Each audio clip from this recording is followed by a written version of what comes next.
Je suis donc surpris et choqué en même temps quand quelqu'un engage un projet de voyage juste parce qu'il a vu son voisin voyager. C'est pas mauvais de copier le bon exemple. Il faut bien comprendre ce que je dis. C'est pas mauvais de copier le bon exemple. Mais il faut se rassurer que vous avez les compétences, les qualités et que votre profil sied avec là où vous voulez partir et que votre comportement moral et que vos mœurs peuvent résister dans le pays où vous voulez partir. Donc, il y a tellement de choses qu'il faut réunir avant de se lancer, avant de se jeter dans une procédure de voyage. Là, vous le voyez, c'est un projet. Je pèse le mot projet lorsque je parle. Peut-être des gens parlent de projet et ils prennent ça à la légère. Ça se prépare et la préparation est à plusieurs étapes. Il y a la préparation psychologique et morale. Et il y a la préparation spirituelle. Est-ce que c'est dans le plan de Dieu pour toi? Est-ce que mes parents, est-ce qu'on va te laisser d'abord partir? Est-ce que tu es capable de combattre les dieux de chez vous? Parce que nous tous là, nous avons des liaisons parentales. Il faut à un moment donné, si vous voulez avancer, soit couper, soit aller en marge avec ces liens. Vous voyez que, et à un autre niveau maintenant, il faut une préparation financière. Il faut le cap. Donc voilà autant de choses. Vous ne pouvez pas vous lever le matin parce que peut-être vous avez 10 millions dans votre compte en banque et vous pensez que vous pouvez quitter le pays et aller vous installer ailleurs comme ça. Comme si je vois souvent quelqu'un m'appelle là, il m'appelle, allô Cédrico, c'est comment? Oui, pardon, je veux partir, je veux aller en Pologne. Non, je veux aller au Canada, Cédric. Non, c'est pas un problème d'argent, j'ai l'argent, je veux aller au Canada. C'est pas comme ça que ça se passe. C'est pas comme ça que ça se passe. Il faut prendre du temps de te rassurer. Est-ce que ça concorde avec ta vie? Est-ce que toi qui ici, tu fais la vente, est-ce qu'au Canada, ça se passe comme ça? Est-ce que tu pourras t'intégrer dans la nouvelle formule de vie? Parce qu'il y a beaucoup de choses qui changent. Quand vous voyagez, vous êtes à l'étranger, il y a beaucoup de choses qui changent. Ce n'est pas comme ici chez vous.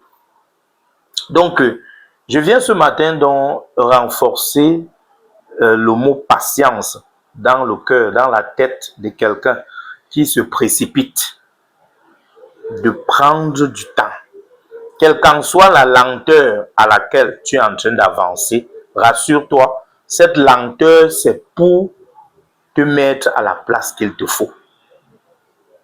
Vous allez beaucoup courir, mais si le temps qui est imparti pour vous n'arrive pas, vous n'allez pas voyager.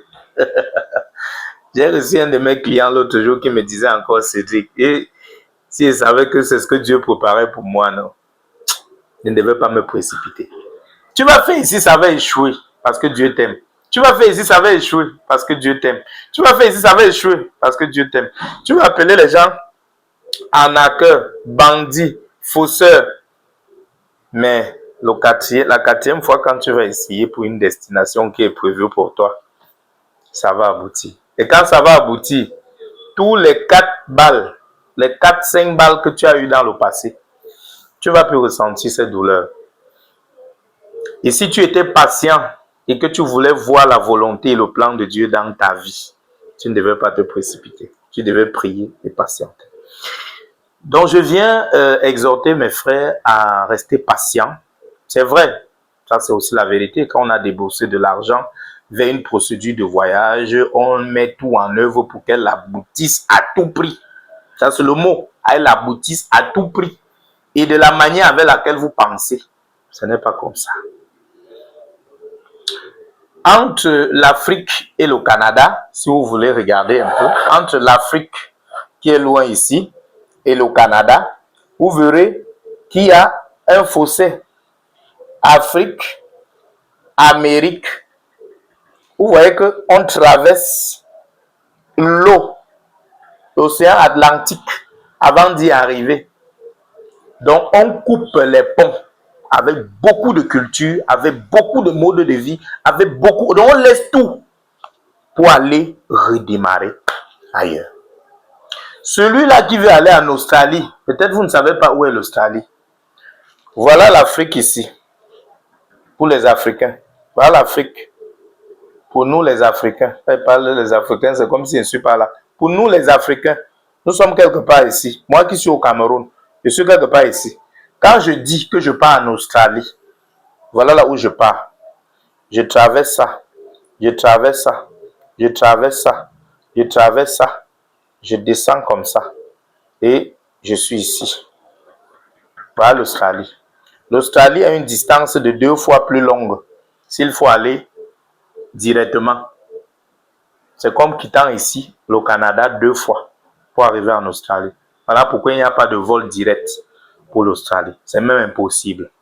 Donc, si vous voulez donc voyager, prenez du temps, préparez votre projet de voyage, aménagez votre moralité, votre psychologie, vos mœurs, est-ce que c'est possible?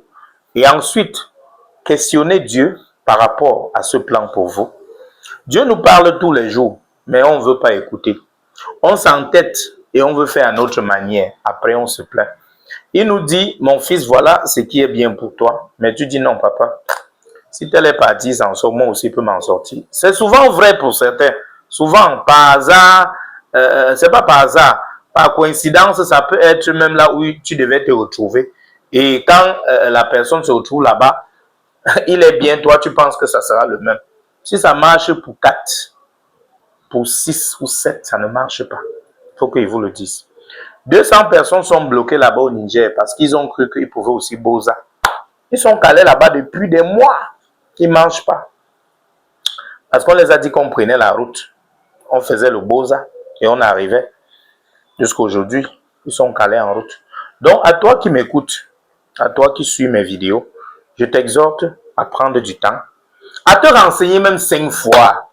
Je suis là, je suis à Douala. À quoi? Tu passes à mon bureau, tu me poses les questions que tu veux, tu ne me payes pas. Est-ce que tu sapes, apôtre? Est-ce que ça ne se passe pas comme ça? Est-ce que ceci correspond à mon profil? Est-ce que?